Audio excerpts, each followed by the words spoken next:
Dear students, हमारा आज का टॉपिक है the industrial revolution, theme 9, class 11th, world history. This chapter belongs to the timeline 4 of your book, that is the era between 1700 to 2000 CE. And the major development in these 3 centuries we will be studying about. उसके पहले मैं बता दूं कि the industrial revolution के साथ इस unit में 2 और चैप्टर्स हैं. एक द इंडिजिनस पीपल और एक है the paths to modernisation. So before we begin this chapter, we must know what happened in these 3 centuries, that is 1700 to 2000. These 3 centuries are known for their major 6 development. The first was slave trade in Africa. Second was establishment of apartheid regime in South Africa, जो racial segregation की policy थी. Third था social movement in Europe. Europe के different countries में जो social movements हुए थे उसके बारे में. Then the formation of nation states, kingdom के बाद जब स्टेट्स नेशन स्टेट्स बनने लगे तो वो फेज़ था ये. उसके बाद एक्सपेंशन ऑफ इम्पीरियलिज्म, जिसमें जो स्ट्रॉन्ग नेशंस थे यूरोप के उन्होंने कॉलोनीज़ बनाना शुरू किया अफ्रीका और एशिया के देशों में. उसके बाद power and process of colonisation उसी से रिलेटेड था. इम्पीरियल जो पावर थे उन्होंने जो कॉलोनाइजेशन किया. And then democratic and anti colonial movement, जब लोगों को जो एशिया और अफ्रीका के लोगों को ये रियलाइज़ हुआ कि उनको कॉलोनी बना के उनको काफ़ी एक्सप्लॉइट किया जा रहा है, तो वहाँ पे कॉलोनियल मूवमेंट हुए, एंटी कॉलोनियल मूवमेंट हुए, जिसको फ्रीडम मूवमेंट भी कहा गया.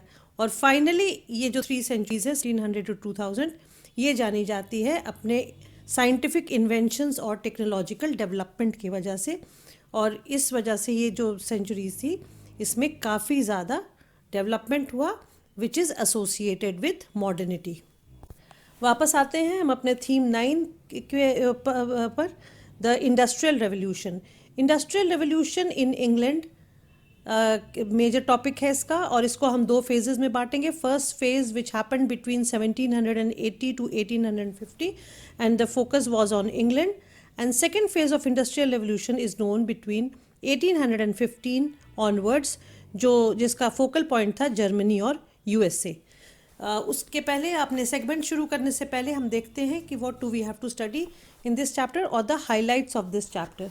The first topic will be the meaning and phases. जो फेजेस मैंने आपको अभी शॉर्ट में बताया उसको हम आंसर के रूप में करेंगे. उसके बाद sources of history through which we come to know about this period. Then the third major part of this chapter will be the case study on Britain. Britain को हमने फोकल पॉइंट इसलिए बनाया है क्योंकि इंडस्ट्रियल रेवोल्यूशन की जो शुरुआत हुई थी वो ब्रिटेन से ही हुई थी. और इंडस्ट्रियल रेवोल्यूशन का हम मीनिंग जब देखेंगे तो उसमें ब्रिटेन को ही हम मेजर कंट्री मान के चलेंगे. इन reason for becoming first century of industrial revolution पढ़ेंगे हम. उसके बाद ब्रिटेन में टाउन, ट्रेड एंड फाइनेंस का क्या रोल रहा इंडस्ट्रियलाइजेशन में. फिर किस तरह से न्यू इन्वेंशंस जैसे कोल एंड आयरन, कॉटन और स्टीम पावर ने और एक्सेलरेट किया और बढ़ाया इंडस्ट्रियलाइजेशन को. उसके बाद पढ़ेंगे हम मीन्स ऑफ ट्रांसपोर्ट, जिससे जो मैन्युफैक्चर्ड गुड्स थी वो एक जगह से दूसरी जगह ट्रेड के लिए ले जाई जाने लगी, जिसमें मेजर रोल प्ले किया कैनाल और रेलवेज ने. Then we will study about the effect on life of common people, यानी इंडस्ट्रियलाइजेशन से सब कुछ अच्छा ही नहीं हो रहा था, डेवलपमेंट ही नहीं हो रहा था. एक तबका था समाज का जिसके ऊपर काफ़ी एक्सप्लॉयटेशन हो रहा था, और वो थे जो लोग फैक्ट्रीज़ में काम करते थे, द कॉमन मैन और उनके विमेन और चिल्ड्रन. और उसके रिटेलिएशन में जो प्रोटेस्ट हुए अगेंस्ट दी सफरिंग वो पढ़ेंगे हम. और फाइनली इंडस्ट्रियल रेवोल्यूशन के कॉन्सेप्ट को चैलेंज करने वाले मेजर टर्म्स भी पढ़ेंगे. किस तरह से कई लोगों ने इसको चैलेंज किया कि क्या इंग्लैंड में ही फर्स्ट इंडस्ट्रियल रेवोल्यूशन हुआ था. तो इस टॉपिक को जिस तरह से रेनेसां को चैलेंज किया था, क्वेश्चन किया गया था, उसी तरह से इंडस्ट्रियल रेवोल्यूशन को भी हम क्वेश्चन करके उसको जानने की कोशिश करेंगे. तो these are the major things which we are going to study in this chapter. शुरुआत करते हैं फर्स्ट सेगमेंट से, meaning, phases and features of industrial revolution.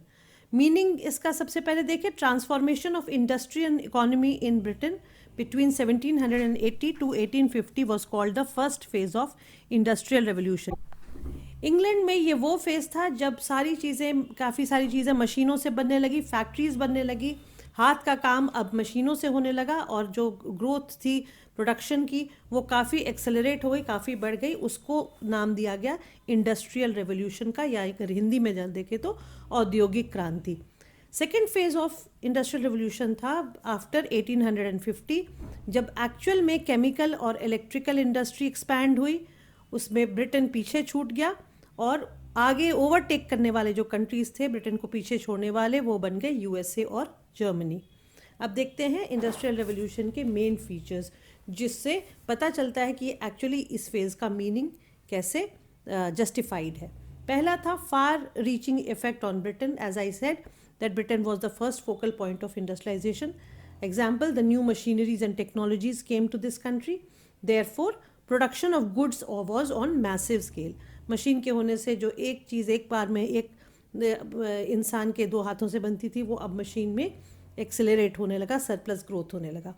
Steam became the new source of power used in British industries, और industry के बढ़ने का सबसे major कारण बना steam power. Then faster form of transportation came about, that is ships and railways. अब सिर्फ road transport नहीं था, शिप से चीज़ें इधर से एक जगह से दूसरी जगह ले जाई जाती थी, और उसके बाद फाइनली जब रेलवेज आ गए तो और स्पीड हो गया ट्रांसपोर्टेशन का। Then the inventors and businessmen, और इनका सबसे मेजर जो फीचर था या इनकी स्पेशलिटी जो थी इन इन्वेंटर्स और बिजनेसमैन की, कि ना तो ये वेल्दी लोग थे, अमीर लोग थे, ना ये बहुत ज़्यादा एजुकेटेड थे साइंस में। Still they brought changes because they had the innovative mind to think about new things. और इस वजह से इंडस्ट्रियलाइजेशन की वजह से जो कुछ परसेंट ऑफ सोसाइटी थी that became prosper, they became rich, and other part of the society was linked with bad working condition, and these people were the workers, the women and the children. और इस वजह से it led to the massive protest against industrial revolution. And finally, when the government realized, they enacted laws to counter protests. अब इन सब को जानने के लिए sources of history हम देख लेते हैं कि कहाँ से हमें पता चलता है। The part which familiarize us with this phase of history, that is industrial revolution. First was there were two people, George Michelet from France and Frederick Engels from Germany. ये जो दो लोग थे, इन्होंने सबसे पहले ये टर्म यूज़ किया था इंडस्ट्रियल रेवोल्यूशन।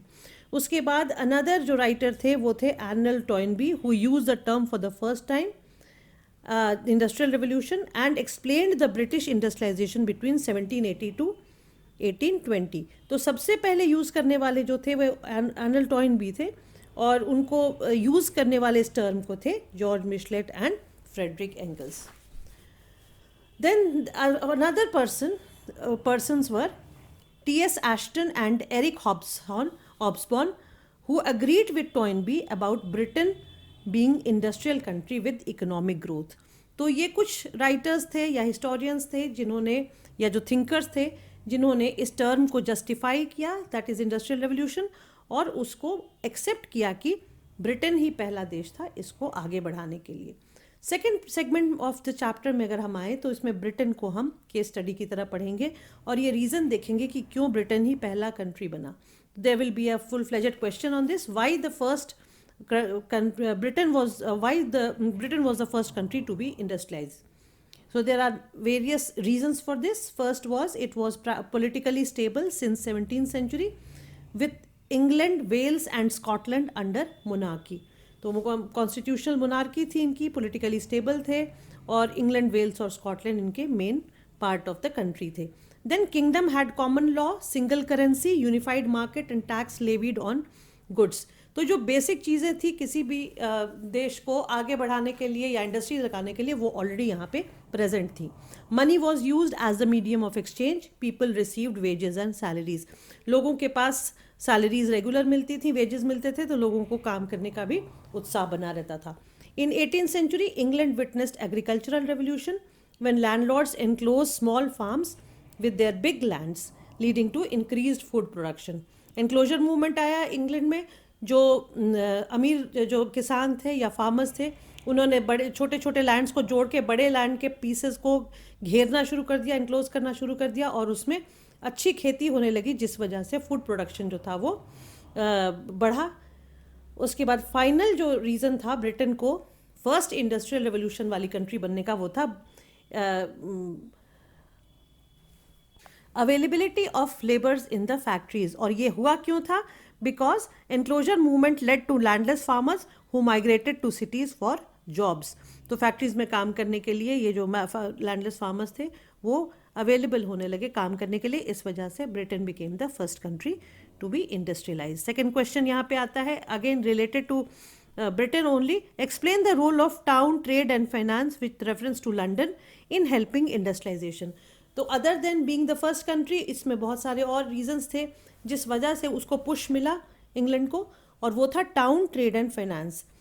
इसका आंसर हम देखेंगे systematically one by one. Out of 19 European countries 11 were in Britain which was the hub of country village market. London acquired global significance, that is it became the center of global trade. It shifted from the trade shifted from Mediterranean ports of Italy, France to Atlantic port of London and Holland. तो जो Italy renaissance period में सबसे important बन गई थी, अब जो trade था वो फिर फोकस शिफ्ट हुआ लंदन की तरफ, यानी अटलांटिक ओशन में जो पोर्ट्स थे जो लंदन और हॉलैंड को टच करते थे, वहाँ पे ट्रेड जो स्पीड था वो बढ़ गया। Then London became principal source of loans for international trade and London became the centre of triangular trade between England, Africa and West Indies. West Indies जो कि ये अमेरिकन कॉन्टिनेंट की तरफ है, और अफ्रीका जो पूरा कॉन्टिनेंट है, specially the West African region and England, इनमें ट्रायंगुलर ट्रेड हो गया, जिस वजह से England became the focal point of every trade movement and activity. और ये कैसे था? जो मेजर एशियन और अमेरिकन कंपनीज का जो हेड ऑफिस था वो लंदन में था। गुड्स जो मूव करती थी, goods move through river and coastline which was again through London. Then waterways was cheaper till railway came and cargo on river vessels transfer to coastal ships. जो सामान बनता था उसको ले जाने के लिए कोस्टल शिप्स थी, और उसको कार्गो को रिवर वेसल से ट्रांसफ़र किया जाता था कोस्टल शिप्स में, और उसके बाद समुद्र के रास्ते ये सारा सामान बाहर के देशों में चला जाता था बिकने के लिए। उसके बाद एक और इम्पॉर्टेंट फीचर था bank of England, that is became the centre of financial system which fulfilled the financial need of big industries. तो बड़ी जितने भी इंडस्ट्रीज है उनको पैसा सप्लाई करने के लिए या रेगुलर इनकम के लिए ये बैंक था जो लोन्स देता था। Then as I said about the labour supply from village was available, which had to and that was because of the enclosure movement and increase in the number of landless laborers. फिर दो factors थे which finally changed the scene of industrialization, and these two factors were technological changes, that is the new inventions that came about, and the new transport system, which was ship and then was railway. So these were the biggest factor. अगर one mark में to biggest factor अगर आप आए आपके लिए आए तो ये आप लिख सकते हैं, technological change and new transport system. Coming to the third segment, let us know about the new invention that actually gave push to industrialization. It was the first was coal and iron, second was cotton spinning and weaving, and third was steam power. One by one we will take up. The first question will be, what role did the new inventions play in growth of industries in Britain? इसको overall भी अगर 8 mark का question आएगा तो आ सकता है, और one by one अगर वन ईच आए, एनी वन आए, तो उसमें आप 3 मार्कर्स में उसको डील कर सकते हैं। So let us see the answer. England had coal and iron ore reserve and also lead, copper and tin which was used in industry. So पहले से ही इंग्लैंड में अबंडेंस में था, तो इनको प्रॉब्लम नहीं हुई एक्सट्रैक्ट करने या एक्सकेवेट करने में। From centuries, charcoal was used for smelting iron drawn out from ore as pure liquid metal by this process. Smelting के कैसे क्या smelting का क्या मीनिंग होता है? जब लोहे को उसके impurity यानी ओर से प्योर लिक्विड फॉर्म में निकाला जाता है तो उस प्रोसेस को स्मेल्टिंग कहा जाता है। और ये इस प्रोसेस के लिए बहुत हाई टेम्परेचर में आग की ज़रूरत होती है, जो ये लोग पहले चारकोल यानी ये फायरवुड से यानी लकड़ी के कोयले से काम करते थे, इससे यूज़ करते थे। लेकिन इसके साथ बहुत ज़्यादा प्रॉब्लम थी। जो लकड़ी का कोयला होता है वो सबसे पहले तो बहुत ज़्यादा कमज़ोर होता है, टू फ्रेजाइल, फिर लकड़ी शॉर्ट इन सप्लाई थी, और हाई टेम्परेचर नहीं जनरेट कर पाता था, क्योंकि जब तक हाई टेम्परेचर तक पहुंचता था तब तक लकड़ी राख बन चुकी होती थी। इस वजह से ये 3 प्रॉब्लम्स की वजह से स्मेल्टिंग में इनको काफ़ी शुरू में प्रॉब्लम हो रही। इस प्रॉब्लम को सॉल्व किया एक मैटर ने या एक मिनरल ने जिसको कहा गया कोल।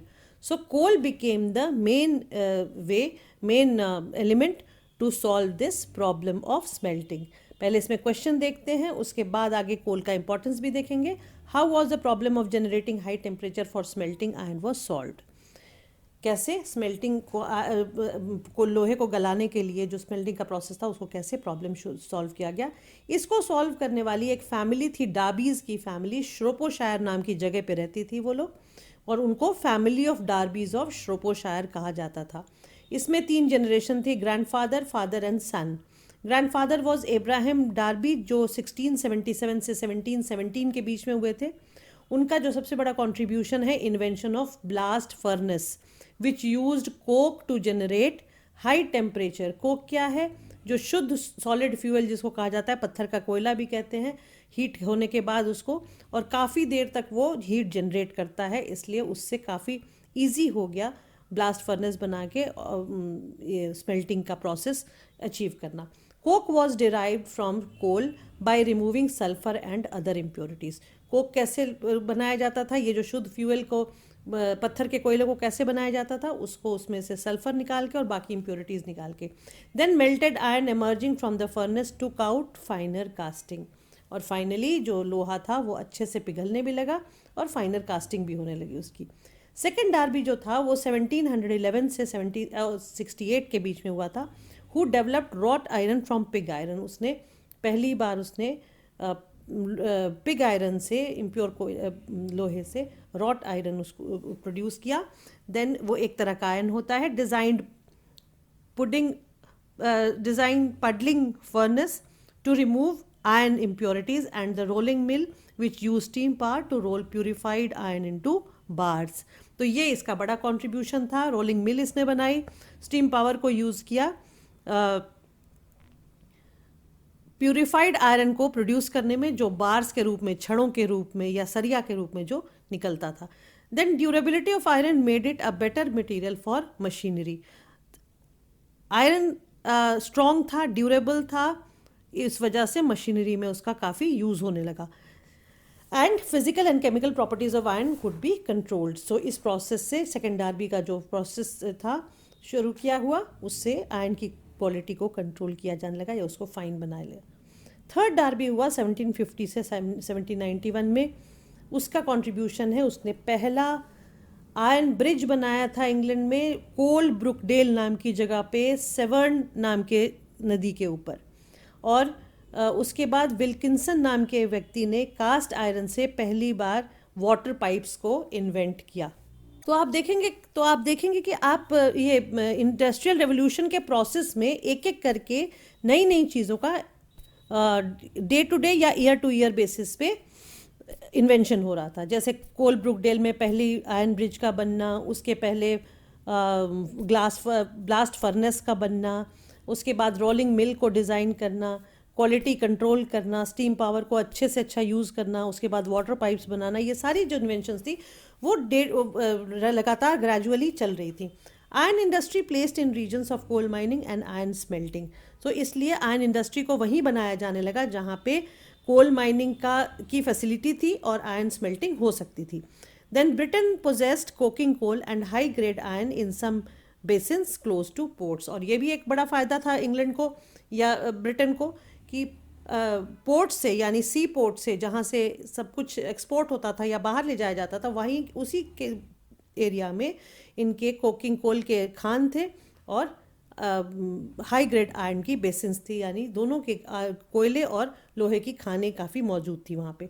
5 coastal coal fields delivered product straight into ships and ship building increase and also trade increase. तो एक और नया इन्वेंशन शिप बिल्डिंग भी इंक्रीज हुआ और इस वजह से ओवरऑल जो ट्रेड था ब्रिटेन का वो काफ़ी आगे बढ़ गया और इस वजह से England become one of the richest country of the world. उसका रिजल्टेंट क्या हुआ? As a result British iron industry increased 4 times from the time they had started in 1750। Then they sold cheapest iron in Europe. इस वजह से popular था उनका iron, क्योंकि उनके पास आयरन का जो सप्लाई था वो ज़्यादा था, स्मेल्टिंग का उनके पास फैसिलिटी थी, ब्लास्ट फर्नेस था उनके पास, तरह तरह की चीज़ें वाटर पाइप्स और उसके रॉड्स की तरह बनाते थे, इस वजह से उनका सप्लाई जो था सबसे चीपेस्ट था यूरोप में। And by 1848 Britain was smelting more iron than rest of the world put together, as I said. तो उसके बाद हम सेकंड जो इम्पॉर्टेंट इन्वेंशन पे उस समय का चलते हैं, cotton spinning and weaving. How was the spinning and weaving of cotton done? What led to the increase in its production? Britain में कोल और आयरन के अलावा टेक्सटाइल बहुत पॉपुलर हो गया विद द टाइम। मैनचेस्टर नाम की जो जगह थी, और भी उसके अलावा भी बहुत सारी जगह थी इंग्लैंड में जहाँ पे ये कॉटन स्पिनिंग और वीविंग लगातार हो रही थी। Before 17th century Britain had woven cloth of wool and flax. 17th century से पहले सिर्फ वो ऊनी कपड़ों को वीव किया करते थे, कॉटन का कॉन्सेप्ट नहीं था इंग्लैंड में। लेकिन 17th century onwards British imported bales of cotton cloth from India, that is East India Company controlled India politically and got raw cotton.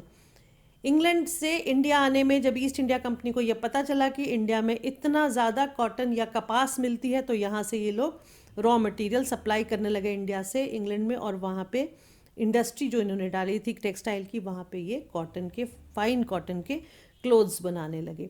And early 18th century raw cotton spun by 10 spinners and they needed more supply, the weavers needed more supply of yarn and this remained in need of more yarn. इसलिए क्योंकि अगर supply कम होती थी तो Weaver को खाली बैठना पड़ता था, और जो स्पिनर्स थी वो फटाफट अपना काम ख़त्म कर जाती थी। और अपने आपके बुक में स्पिनर के साथ आपको एक और नए वर्ड का पता चलेगा, दैट इज स्पिंस्टर। स्पिंस्टर का मतलब अकेले बैठ के काम करना, या अब स्पिंस्टर जो वर्ड आया है, जब woman who is not married, उसका जो ओरिजिन है वो यहीं से स्पिनर से हुआ है।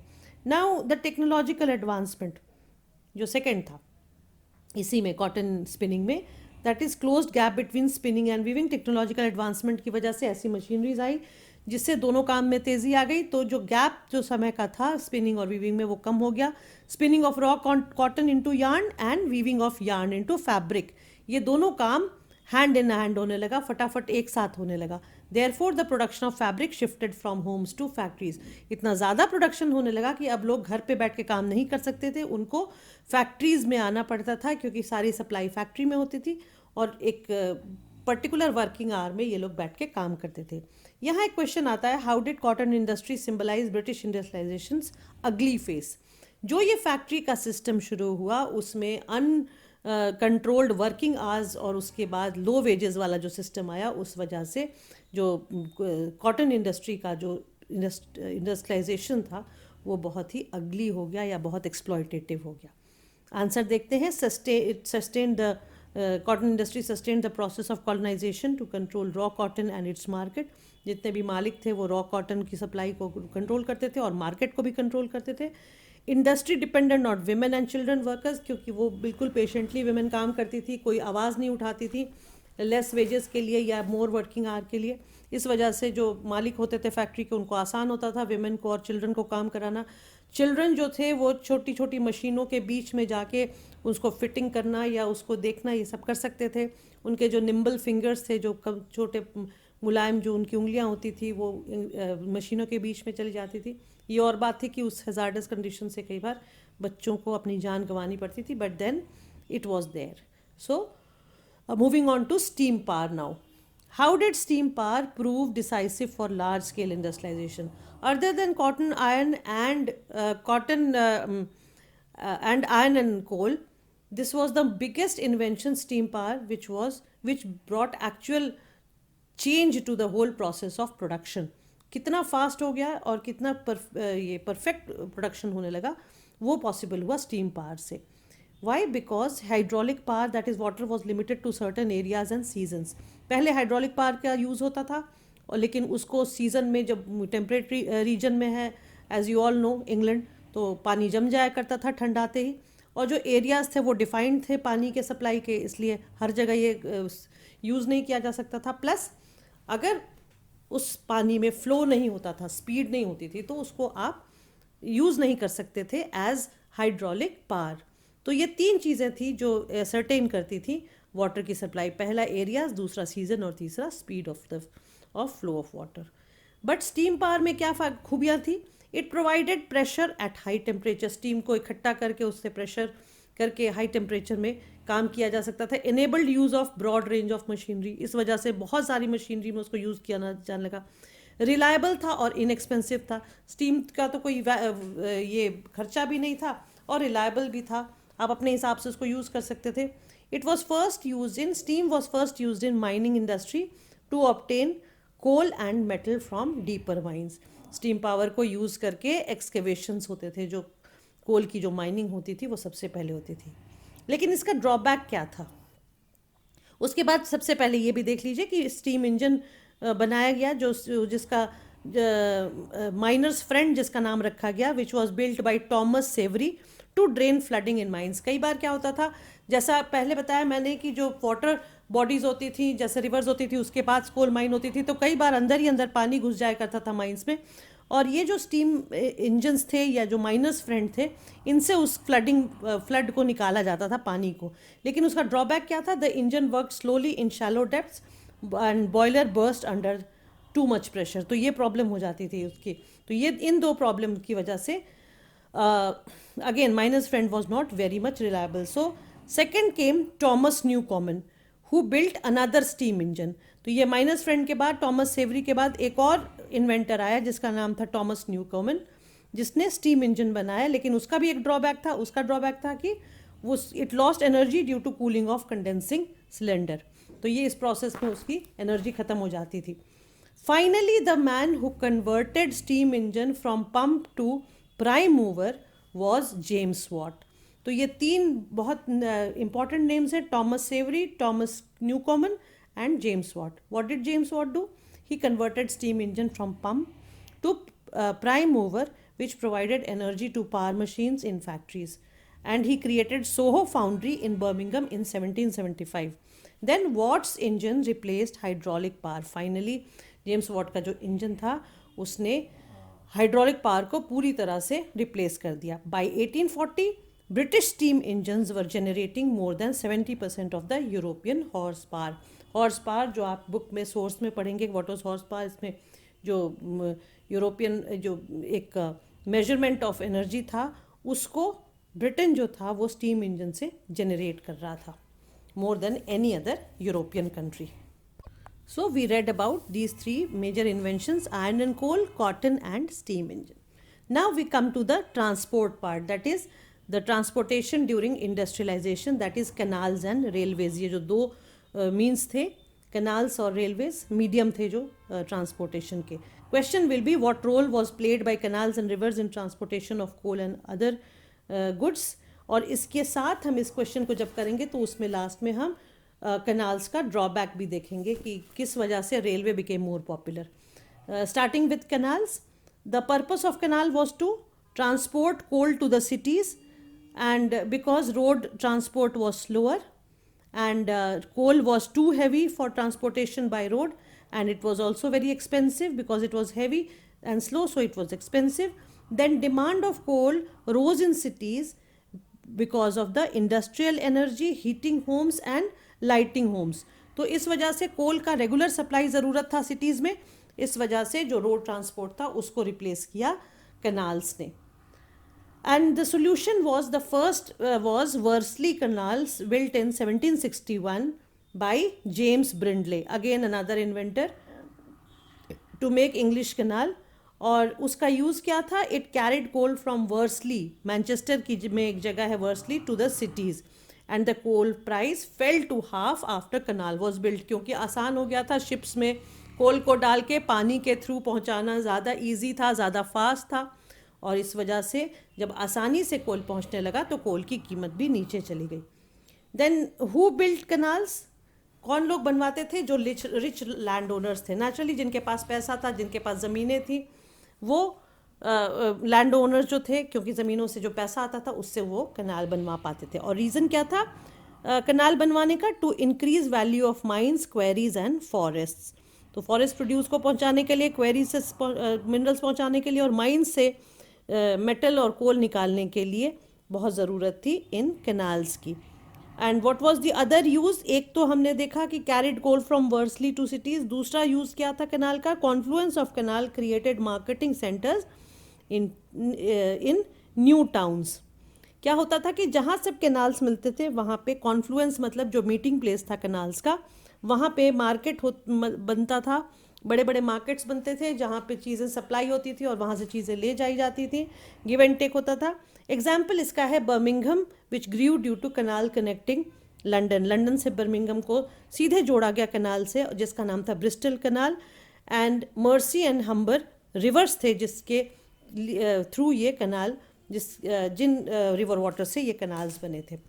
Now the period between 1788 to 1796 was called canal mania. Why? Because almost 4000 miles में कनाल was built. तो ये एक टाइम आ गया था कि लोग क्रेजी होके कनाल्स बना रहे थे क्योंकि उनको ट्रांसपोर्टेशन के लिए बहुत ज़रूरत थी, और अभी अभी वो रोड के महंगे और स्लो ट्रांसपोर्ट से उभर के आए थे और कनाल का उनको एक टेस्ट मिला था फास्ट ट्रांसपोर्टेशन के लिए। डियर स्टूडेंट्स, अगर मेरा वीडियो पसंद आया हो तो इसे अपने फ्रेंड्स के साथ शेयर करें, लाइक करें और चैनल सब्सक्राइब करें। Thank you.